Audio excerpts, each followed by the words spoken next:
Stock market में investors कई बार अपने शेयर को एक डीमैट अकाउंट से दूसरे डीमैट अकाउंट में ट्रांसफ़र करना चाहते हैं, पर इसके लिए ज़रूरी प्रोसेस की सही नॉलेज ना होने की वजह से वो ऐसा नहीं कर पाते। इसलिए आज हम इस वीडियो में शेयर्स को एक डीमैट अकाउंट से दूसरे डीमैट अकाउंट में ट्रांसफ़र करने की प्रोसेस को डिटेल में समझेंगे। हो सकता है आप भी कभी अपने डीमैट अकाउंट से शेयर्स को अपने किसी फैमिली मेंबर के डीमैट अकाउंट में ट्रांसफ़र करना चाहें। इसलिए आप इस वीडियो को ध्यान से आखिर तक देखें ताकि आप ये प्रोसेस अच्छे से समझ पाएं कि शेयर्स का ट्रांसफ़र कैसे होता है। दोस्तों, हमारे लिए अपने शेयर्स को ट्रांसफ़र करने के दो ही केस हो सकते हैं। पहला, या तो हम एक ब्रोकर के डीमैट अकाउंट से दूसरे ब्रोकर के डीमैट अकाउंट में शेयर्स ट्रांसफ़र करें, या दूसरा कि हम एक ही ब्रोकर के दो अलग अलग डीमैट अकाउंट में शेयर्स ट्रांसफ़र करें। आइए बात करते हैं पहले केस की। दोस्तों, मान लेते हैं हमारा डीमैट अकाउंट HDFC सिक्योरिटीज़ में है, पर हमने अपना एक नया डीमैट अकाउंट ज़ीरोधा में ओपन किया है और हम HDFC सिक्योरिटीज़ में रखे अपने सारे शेयर्स को ज़ीरोधा के अपने नए डीमैट अकाउंट में ट्रांसफ़र करना चाहते हैं। दोस्तों, दो ब्रोकर के बीच शेयर्स ट्रांसफ़र करने के लिए हमें दो डॉक्यूमेंट्स की ज़रूरत होती है।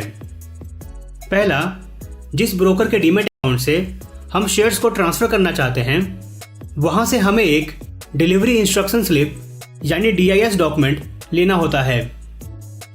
यानी कि यहाँ पर हमें HDFC सिक्योरिटीज़ से DIS डॉक्यूमेंट कलेक्ट करना होगा और जिस ब्रोकर के पास हम अपने शेयर्स को ट्रांसफ़र करना चाहते हैं वहाँ से हमें क्लाइंट मास्टर रिपोर्ट कॉपी यानी CMR कॉपी लेना होता है। यानी कि यहाँ पर हमें ज़ीरोधा से अपना CMR कॉपी कलेक्ट करना होगा। इसके बाद हमें DIS स्लिप को फिल करके CMR कॉपी के साथ उस ब्रोकर के यहाँ सबमिट करना होता है जहाँ से हम अपने शेयर को ट्रांसफ़र करना चाहते हैं। यानी कि यहाँ पर हमें अपने DIS स्लिप को फिल करके CMR कॉपी के साथ HDFC सिक्योरिटीज़ को सबमिट करना होगा और एक वीक के अंदर हमारे शेयर्स HDFC सिक्योरिटीज़ से ज़ीरोधा के डीमैट अकाउंट में ट्रांसफ़र हो जाएंगे। दोस्तों, अगर हम यहाँ पर HDFC सिक्योरिटीज़ से सिर्फ अपने शेयर्स को ट्रांसफ़र कर रहे हैं और अपने HDFC सिक्योरिटीज़ के डीमैट अकाउंट को क्लोज नहीं कर रहे हैं तो HDFC सिक्योरिटीज़ हमसे शेयर ट्रांसफ़र करने के लिए चार्जेस ले सकती है। पर अगर हम HDFC सिक्योरिटीज़ के अपने डीमैट अकाउंट को क्लोज करके अपने सारे शेयर्स ट्रांसफ़र कर रहे हैं यानी कि हम क्लोजर कम ट्रांसफ़र कर रहे हैं तो फिर हमें HDFC सिक्योरिटीज़ को कोई भी चार्जेस नहीं देना होता है। इस तरह दोस्तों, अगर हमें ब्रोकर A के डीमैट अकाउंट से ब्रोकर B के डीमैट अकाउंट में शेयर्स ट्रांसफ़र करना है तो हमें पहले ब्रोकर A से DIS डॉक्यूमेंट लेना होगा, फिर ब्रोकर B से हमें CMR कॉपी लेना होगा, फिर हमें DIS डॉक्यूमेंट को फिल करके CMR कॉपी के साथ ब्रोकर A के पास सबमिट करना होगा, जिससे कि एक वीक में हमारे शेयर्स ब्रोकर A के डीमैट अकाउंट से ब्रोकर B के डीमैट अकाउंट में ट्रांसफ़र हो जाएंगे। आइए अब हम सेकंड केस को देखते हैं।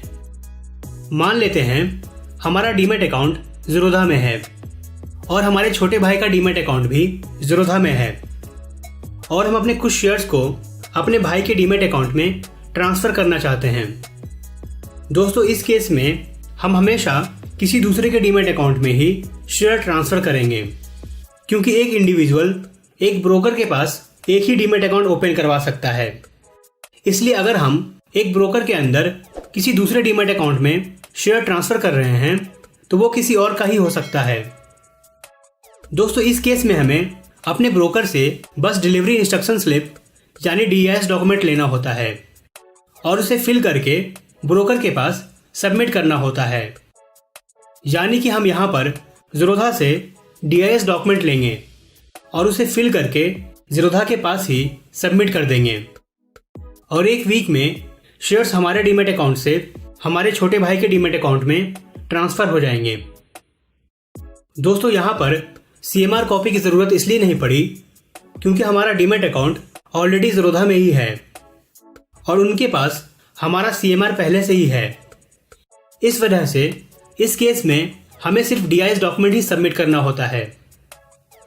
साथ ही इस केस में हमें कुछ चार्जेस भी देने पड़ते हैं जो ब्रोकर टू ब्रोकर अलग अलग होते हैं, और हमें शेयर ट्रांसफ़र करने से पहले चार्जेस के बारे में अपने ब्रोकर से ज़रूर पता कर लेना चाहिए।